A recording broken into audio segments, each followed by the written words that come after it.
Alhamdulillahi Rabbil Alamin. Wassalatu wassalamu ala asyrafil anbiya'i wal mursalin wa ala alihi wa sahbihi ajma'in.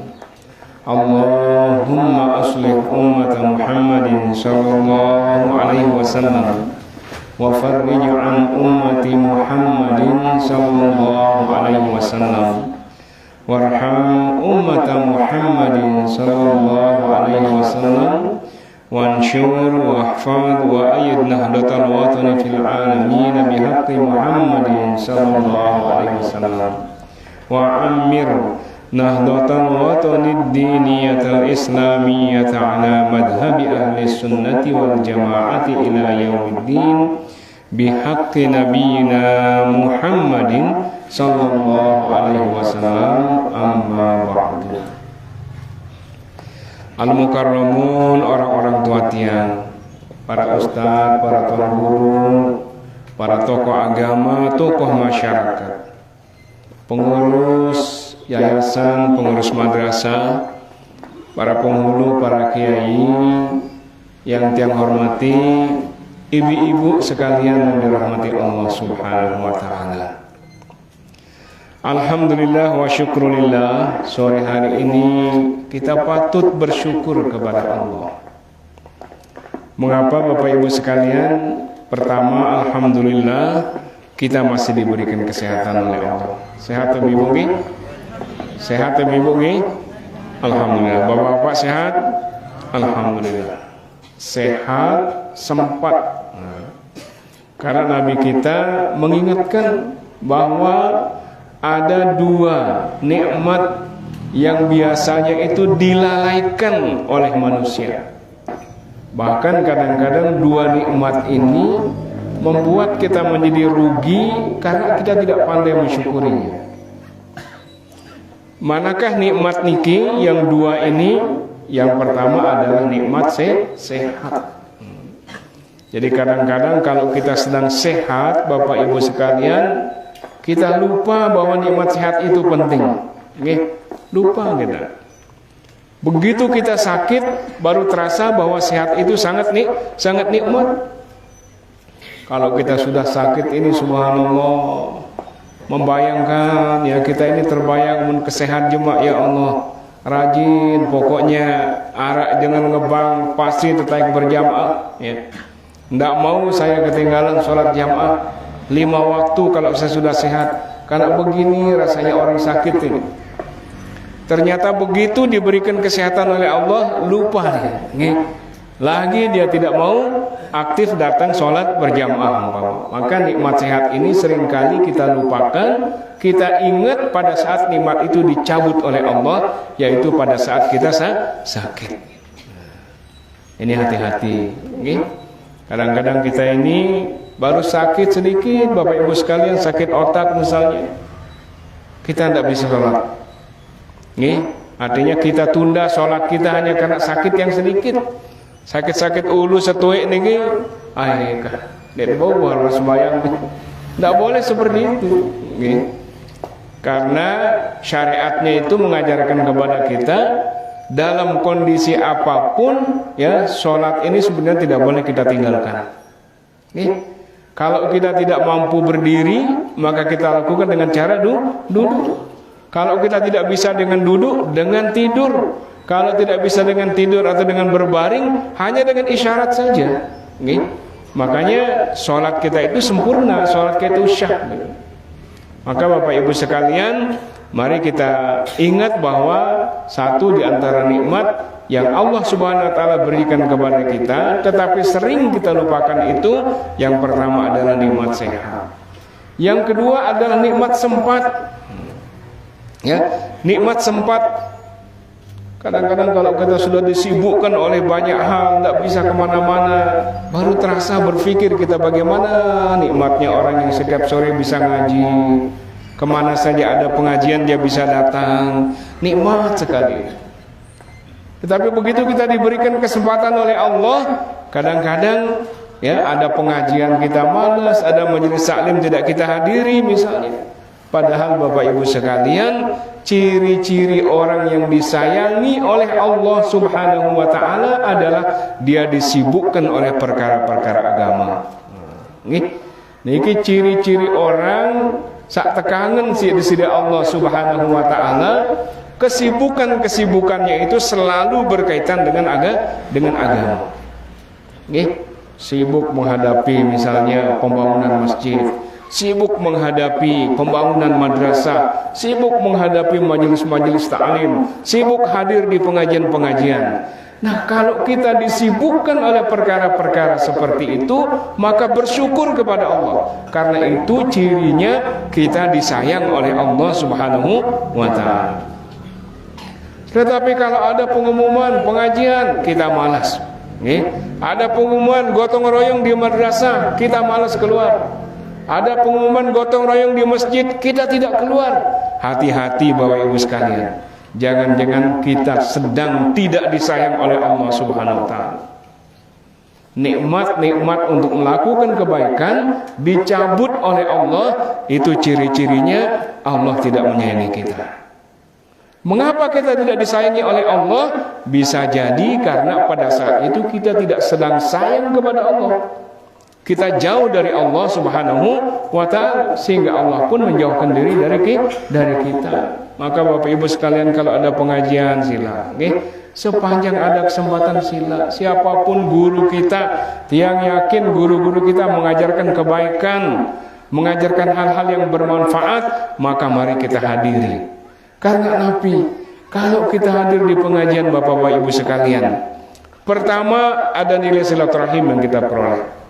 Kita berkumpul bersama, ada nilai silaturahminya. Orang yang silaturahmi ini, orang yang banyak silaturahimnya ini dijanjikan oleh Nabi kita. Yang pertama adalah diluaskan rezekinya. Nabi maksud diluaskan rezekinya, ya diperbanyak rezekinya oleh Allah. Dan Bapak Ibu sekalian, jangan pernah kita ini menyangka bahwa rezeki itu hanya sekedar uang saja. Tidak. Rezeki itu hanya sekedar makanan, hanya sekedar benda-benda saja. Tidak. Ketika kita ini merasa sehat, maka itu adalah rezeki dari Allah. Ketika kita merasa tenang dalam hidup kita, itu adalah rezeki dari Allah Subhanahu wa ta'ala. Ketika kita punya banyak waktu untuk beribadah kepada Allah, itu juga rezeki dari Allah Subhanahu wa ta'ala. Maka silaturahim itu menguatkan, memperluas rezeki kita, dalam arti banyak sekali nikmat Allah yang bisa kita peroleh. Yang kedua, silaturahim niki memanjangkan umur kita. Nah, mungkin kita bertanya, padahal katanya, kata para tuan guru, para ulama, umur kita sudah ditentukan oleh Allah sejak zaman azali. Begitu kita akan ditiupkan ruh oleh Allah Subhanahu wa ta'ala, maka sudah dipastikan oleh Allah kita lahir tanggal berapa, rezeki kita ini seberapa banyak akan kita bisa makan, kemudian siapa jodoh kita meninggal kapan, di mana, dimakamkan di mana, itu semuanya sudah ditentukan oleh Allah sejak zaman azali. Maka kemudian kalau kita bersilaturahim, bisakah memperpanjang rezeki kita? Bisa. Memperpanjang umur kita? Bisa. Nabi yang dimaksud memperpanjang umur niki, para ulama menjelaskan kepada kita bahwa umur kita dipanjangkan oleh Allah, maksudnya walaupun suatu saat kita sudah meninggal dunia dalam usia misalnya 30-40 tahun, artinya tidak panjang usia kita, tetapi karena kita rajin bersilaturahim, banyak melakukan kebaikan, hadir di majelis taklim kita selalu hadir, maka kebaikan-kebaikan kita ini dikenang dalam waktu yang panjang. Itu maksudnya umur kita dipanjangkan oleh Allah. Kebagusan-kebagusan kita ini dikenang oleh saudara-saudara kita, sahabat-sahabat kita dalam waktu yang panjang. Ada saudara-saudara kita sudah 20 tahun, 30 tahun lalu dia meninggal, tapi karena baiknya maka kita selalu kenang, almarhum lain tetap silaturahim. Menarak tetangga kesusahan tetap dia datang. Bahkan menarak tetangga merwah yang nindu, gira balan tetangga umpama. Itu kebaikannya dikenang. Ada pula orang yang begitu meninggal habis ceritanya, karena tidak ada kebaikan-kebaikan yang dikenang oleh orang. Dia rajin ke masjid juga tidak, rajin ngaji juga tidak, ya bersilaturahim dengan masyarakat juga tidak, maka tidak ada yang dikenang orang. Begitu dia meninggal, selesai, ya, sudah tidak diceritakan lagi. Atau bahkan ada orang yang meninggal dunia, ketika diumumkan di masjid, innalillahi wa inna ilaihi raji'un, si fulan meninggal dunia.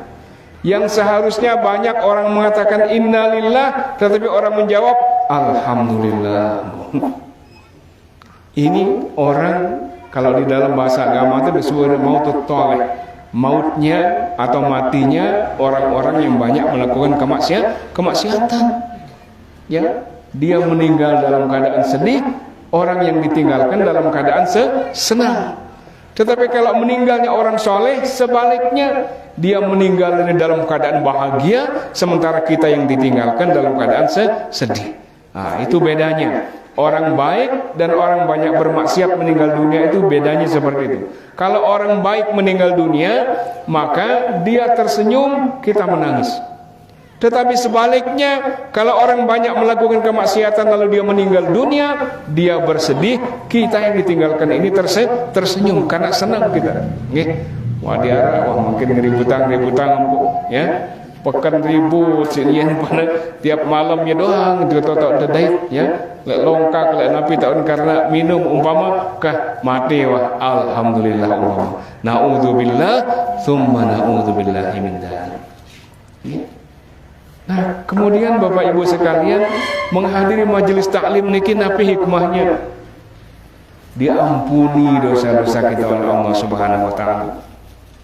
Diceritakan bahwa setiap hari Allah Subhanahu wa taala niki mengutus malaikat untuk turun ke muka bumi ini, melihat di mana ada majelis-majelis yang membicarakan kebesaran Allah Subhanahu wa taala, di mana ada majelis-majelis taklim yang mengajak orang kepada kebaikan. Maka ketika malaikat itu bertemu dengan majelis seperti itu, mereka membentangkan sayapnya, bersusun-susun sampai arasnya Allah Subhanahu wa taala. Dan malaikat yang berada di tempat yang paling tinggi di arasnya Allah mendoakan, ya Allah, demi jiwa kami yang ada di tangan-Mu, maka ampunkanlah dosa orang-orang yang ada dalam majelis ini. Subhanallah. Jadi kita duduk di sini Bapak Ibu sekalian, malaikat sedang mendoakan supaya diampuni dosa-dosa kita oleh Allah. Mengapa? Karena kita berkumpul, bertemu di tempat yang membicarakan kebesaran Allah Subhanahu wa ta'ala. Maka kita doakan nih, doa malaikat tadi kita aminkan. Mudah-mudahan sebelum kita bangun dari tempat ini, dosa-dosa kita sudah diampuni oleh Allah Subhanahu wa ta'ala. Amin ya rabbal alamin. Nah hadirin yang hormati, sekarang ini kita berada pada bulan Muharram. Jadi kemarin kita sama-sama melaksanakan atau memperingati 1 Muharram. Peringatan 1 Muharram ini napi maknanya Bapak Ibu sekalian, maknanya adalah kita mengenang betapa beratnya Nabi kita memperjuangkan agama yang sama-sama kita cintai ini. Subhanallah Bapak Ibu sekalian, beliau berhijrah dari Mekah ke Madinah, berjalan kaki bersama para sahabat. Kalau mungkin niki kita dari Mekah ke Madinah, kalau yang naik haji itu pakai bis kita, ber-AC. Itu pun rasanya panjang sekali, jauh sekali. Karena bayangkan 500 kilo jaraknya. Nabi kita, Nabi besar Muhammad SAW, berjalan bersama para sahabat siang malam di tengah terik matahari, di tempat yang tidak ada pepohonan, semuanya itu padang tandus. Subhanallah, terasa sekali betapa beratnya Nabi kita memperjuangkan agama. Nah, hikmahnya bagi kita Nabi Bapak Ibu sekalian, karena begitu berat Nabi kita memperjuangkan agama ini, maka mari agama ini kita pegang teguh, kuat-kuat. Kita pegang erat agama ini. Kita yakini satu yang difirmankan oleh Allah, inna dina indallahil Islam. Sesungguhnya agama yang diridhoi oleh Allah Subhanahu wa taala itu adalah satu saja, Islam. Ini kita pegang teguh. Sekarang ini menjadi sangat penting bagi kita untuk terus menguatkan akidah ini. Karena apa Bapak Ibu sekalian? Godaan kita di akhir zaman ini semakin banyak. Anak-anak kita sekarang ini menghadapi zaman yang berbeda dengan kita. Kalau kita mungkin kita bicara soal majelis taklim, kita bicara soal di mana kita ngaji besok, kita bicara soal di mana menyekolahkan anak, pondok pesantren mana yang cocok. Tetapi sementara itu Bapak Ibu sekalian, ada di luar sana banyak orang yang sudah melupakan agama ini, bahkan meninggalkan agama ini secara terang-terangan. Nah mungkin ini perlu kita khawatir. Karena apa?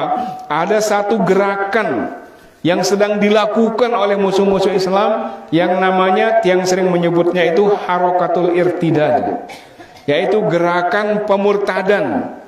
Gerakan bagaimana mengajak orang-orang Islam itu keluar dari agamanya. Mungkin bisa kita lihat sila, subhanallah, banyak orang yang mulai Bapak Ibu sekalian, kalau ada orang keluar dari agama atau dia murtad itu sembunyi-sembunyi caranya.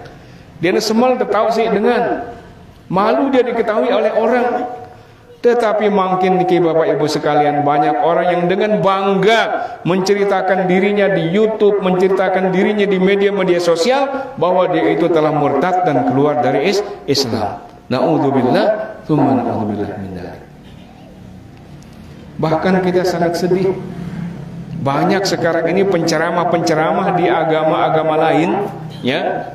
Itu yang dulunya adalah orang-orang yang sangat bahkan menjadi penceramah di agama kita, agama Islam. Ada ustadz, ada kiai, subhanallah, masuk dia ke agama lain, lalu dia berceramah, ceramahnya itu menghina-hina agama kita, padahal dulu dia sudah ada di agama Islam. Kalau ibu baca YouTube itu mungkin, atau buka YouTube itu sering melihat ada namanya Ibrahim Saifuddin. Itu dari Bima itu Pak.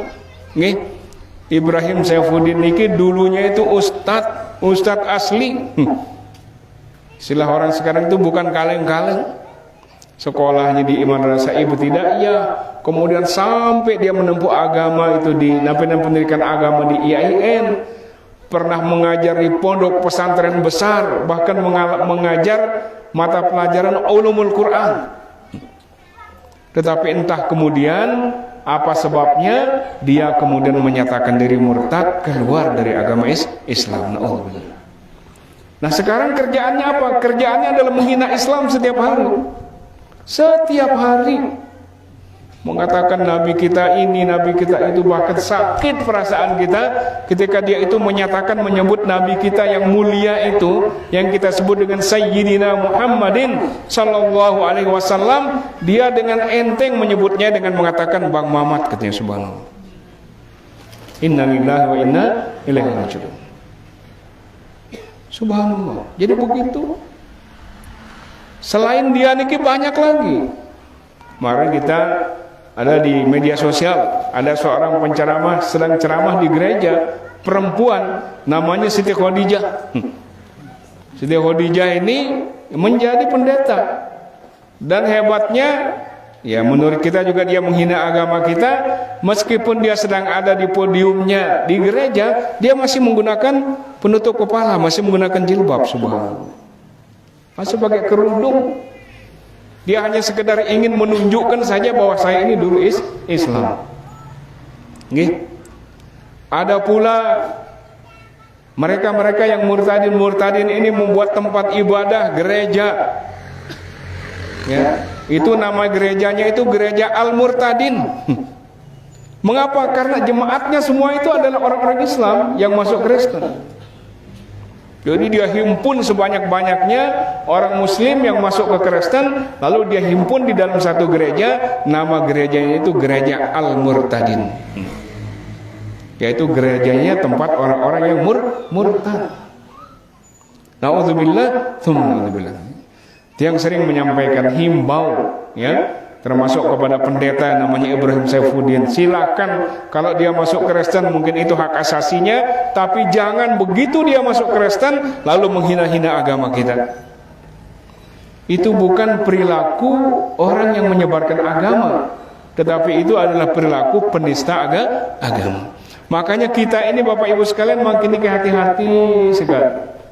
Artinya di saat kita seperti ini saja, masih banyak para ulama, masih banyak para kiai, masih banyak pondok pesantren, masih banyak masjid-masjid kita yang besar, orang berani terang-terangan menghina agama kita, padahal dia hidup di Indonesia yang mayoritasnya beragama Islam. Islam mengajarkan kedamaian. Islam mengajarkan tidak boleh menghina kepercayaan orang lain. Indah sekali ajaran agama kita. Dalam salah satu Al-Quran, Allah menyampaikan bahwa jangan menghina sesembahan orang lain, karena dengan menghina sesembahan orang lain, kamu membuka jalan untuk orang menghina Allah Subhanahu wa Ta'ala. Makanya kita tidak boleh kalau kita orang Islam. Dan yang kedua, Bapak Ibu sekalian, yang paling penting adalah didik anak-anak kita ini. Kita diingatkan di dalam Al-Quran, a'udzubillahi minasyaitonirrajim, bismillahirrahmanirrahim, wal yakhshal ladzina law taraku min khalfihim dzurriyyatan dhi'afan khafu 'alaihim falyattaqullaha wal yaqulu qawlan sadida. Wal yakhshal ladzina law taraku min khalfihim dzurriyyatan dhi'afan khafu 'alaihim falyattaqullaha wal yaqulu qawlan sadida.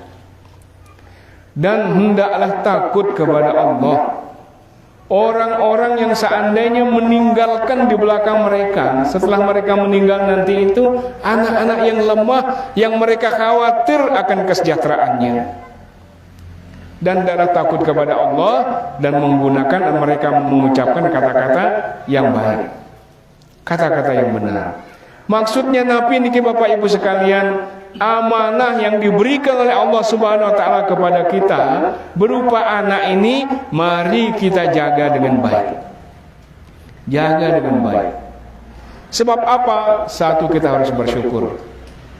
Di antara kita mungkin ada yang anaknya 3, ada yang anaknya 4, ada yang anaknya 5. Tapi mohon maaf, masih ada saudara-saudara kita 56 tahun, 7 tahun, 8 tahun sudah menikah, belum juga dikaruniai oleh Allah Subhanahu wa Ta'ala anak umpama. Mudah-mudahan tidak ada di sini. Kalau ada, kita doakan, mudah-mudahan Allah segera mengaruniakan anak. Okay?